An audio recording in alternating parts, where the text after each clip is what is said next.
আচ্ছা, যদি পৃথিবীর এক প্রান্ত থেকে কেন্দ্র বরাবর পৃথিবীর অপর প্রান্ত পর্যন্ত একটি সুড়ঙ্গ তৈরি করা হয় এবং সেই সুড়ঙ্গের মধ্য দিয়ে যদি তোমাকে পৃথিবীর এক প্রান্ত থেকে ছেড়ে দেওয়া হয়, তাহলে কি তুমি অপর প্রান্ত দিয়ে বের হবে? একটু গেস করো তো আসলেই কি হয়। এখন দেখা যাক আসলেই কি হবে। তোমাকে যদি পৃথিবীর এক প্রান্ত থেকে ওই সুড়ঙ্গের মধ্য দিয়ে ছেড়ে দেওয়া হয়, তাহলে তুমি ওই সুড়ঙ্গের মধ্যে ঠিক এভাবে একটা গতিতে গতিশীল হবে এবং সেই গতিটির নাম হচ্ছে সরল দোলন গতি বা সিম্পল হারমোনিক মোশন। তুমি কখনোই অপর প্রান্ত দিয়ে বের হবে না। এখন প্রশ্ন হচ্ছে, তুমি যে এই সরল দোলন গতিতে এই সুড়ঙ্গের মধ্য দিয়ে গতিশীল হচ্ছ, এখন সব জায়গায় তোমার ভেলোসিটি কি সমান হবে? একটু চিন্তা করো তো। উত্তরটি হচ্ছে সব জায়গায় এই সুড়ঙ্গের মধ্যে তোমার ভেলোসিটি সমান হবে না। তাহলে কি হবে? চলো দেখা যাক আসলেই কি হয়। তুমি যখন সুড়ঙ্গের মধ্যে সরল দোলন গতিতে গতিশীল হবে বা থাকবে, তখন ওই সুড়ঙ্গের মধ্যে সব জায়গায় তোমার বেগ সমান হবে না। সবচেয়ে তোমার ভেলোসিটি বেশি হবে যখন তুমি পৃথিবীর কেন্দ্রে থাকবে এবং এই কেন্দ্র থেকে যখন প্রান্তের দিকে যাবে, তোমার বেগ আস্তে আস্তে কমবে এবং এই প্রান্তে আসার পরে তোমার ভেলোসিটি শূন্য হয়ে যাবে।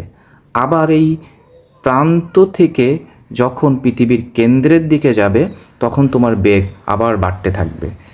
এর কারণ হচ্ছে পৃথিবীর কেন্দ্রে অভিকর্ষজ যে ত্বরণ আছে, এই ত্বরণ হচ্ছে শূন্য হয় এবং এই কেন্দ্র থেকে যখন তুমি প্রান্তের দিকে যাবে, তখন অভিকর্ষজ ত্বরণের মান আস্তে আস্তে বাড়তে থাকে।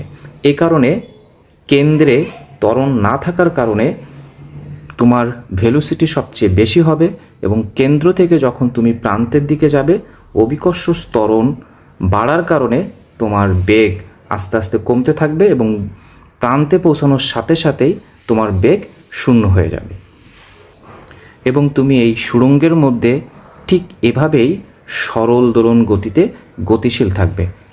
কখনোই তুমি এই সুড়ঙ্গ থেকে বেরোতে পারবে না এবং মোটামুটি তোমার এক প্রান্ত থেকে অপর প্রান্ত পর্যন্ত যেতে 42 মিনিট 3 সেকেন্ডের মতো সময় লাগবে।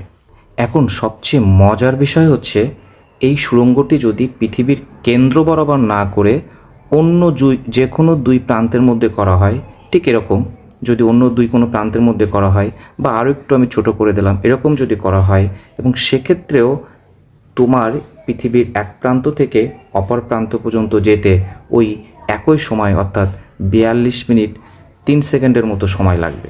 জিনিসটা অনেক ইন্টারেস্টিং না? শুধু এই দুই প্রান্ত না, যে কোনো প্রান্তের মধ্যে যদি এই সুড়ঙ্গটি করা হয় এবং তোমাকে যদি ছেড়ে দেওয়া হয়, তাহলে তোমার এক প্রান্ত থেকে অপর প্রান্তে যেতে সব সময় একই সময় লাগবে, অর্থাৎ 42 মিনিট 3 সেকেন্ড লাগবে। এই আইডিয়াটিকে বলা হয় গ্র্যাভিটি ট্রেন। তুমি কি আগে কখনো এই গ্র্যাভিটি ট্রেন সম্পর্কে কোথাও থেকে জেনেছিলে? যদি জেনে থাকো তাহলে অবশ্যই কমেন্টে কোথা থেকে জেনেছিলে সেটি জানাবে এবং ফিজিক্সের এরকম মজার মজার বিষয় সম্পর্কে যদি তুমি জানতে চাও এবং কী বিষয় সম্পর্কে জানতে চাও, তাহলে সেটিও অবশ্যই কমেন্টে জানাবে। ধন্যবাদ।